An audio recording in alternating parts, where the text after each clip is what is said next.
நம்ம அங்கே கோவில்கிட்ட சந்தனம் வாங்கணும்னு சொன்னோம் இல்லைங்க, அவங்க இது வெள்ளை சந்தனம்னு சொல்கிறாங்க. அதை தான் இப்போ நம்ம யூஸ் பண்ண போகிறோம். அந்த சந்தனம் இப்படி தான் இருக்குது,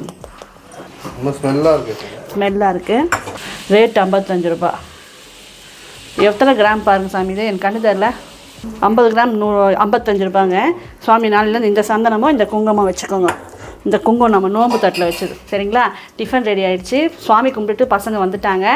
இப்போ நம்ம வீட்டில் வந்து சரணம் சொல்லிவிட்டு டிஃபன் சாப்பிடலாம். ஓம் அழகு தெய்வமே சரணமையப்பா. ஓம் அச்சுத பாலகனே சரணமையப்பா. ஓம் சரணமையப்பா. ஓம் எல்லாம் முகர்ந்தவனே சரணமையப்பா. ஓம் எரிமேலி தர்மசாஸ்தாவே சரணமையப்பா. ஓம் ஏழைகளின் காவலனே சரணமையப்பா. ஓம் ஏகாந்த வாசனே சரணமையப்பா. ஓம். மத்தியானம் ஐயப்ப சுவாமிக்கு என்ன லஞ்சுன்னு கேட்டிங்கன்னா, நெய் பருப்பு தான் வச்சு நெய்வேத்தியம் பண்ணிக்கோங்க. நம்ம வீட்டு சுவாமிங்களுக்கு இன்றைக்கி பிரிஞ்சி தாளிச்சிட்டேன்.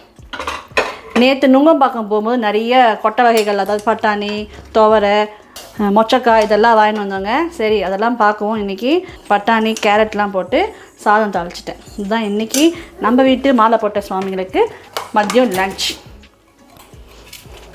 இந்தாங்க சாமி. Thanks for watching. Bye.